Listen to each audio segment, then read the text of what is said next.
అసలు ఈ రోజు ఇలా ఉంటదని చెప్పేసి నాకస్సలు తెలీదు. చెప్తాను వినండి ఏమైంది. పొద్దున్న లెగ్గానే క్లైమేట్ బావుందని చెప్పేసి, "అది బావుందిరా బాబు! చాలా బావుందని" చెప్పి ఒక లెమన్ టీ కాసుకుందామని లెమన్ టీ కాసాను. అది చూత్తేనేమో హిట్టో లాభో నాకే తెలీదు. టేస్ట్ మాత్రం బానే ఉంది. తర్వాత బండి స్టార్ట్ చేశా. వెళ్ళే దారిలో ఆగి అక్కడ ఫుడ్ కోర్ట్ ఉంటే మీకు చూపిద్దాం అని చెప్పేసి చూపిస్తున్నాను. అది మొత్తం కవర్ చేయట్లేదు. మైపైన చూపిస్తున్నాను అంతే ఇది. పెద్ద ఫుడ్ కోర్టు. ఈ పక్కన మీదేమో ఐటీ పార్క్ ఇది. ఆ తర్వాత బండి స్టార్ట్ చేశాను మెల్లిగాని. క్లైమేట్ బావుందని అన్ని చేత్తో మెల్లిగా ఎళ్ళాననమాట. తీరా చూస్తే ఫైనల్‌గా మన ఆఫీస్‌కైతే వచ్చేసాము. అది కనిపించేదే మా ఆఫీసు.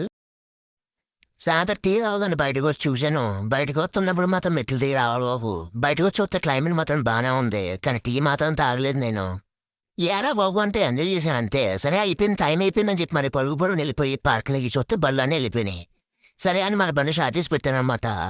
తీరా సాయంత్రం బయటకొచ్చి చూస్తేనేమో ఇక్కడేమో ఫుట్‌పాత్ ఏత్తన్నారు ఈళ్ళు. దాన్నీళ్ళు సర్వీస్ రోడ్ అంటారంట. ఫైనల్‌గా ఏంటంటే ఈరోజు అయిపోయింది.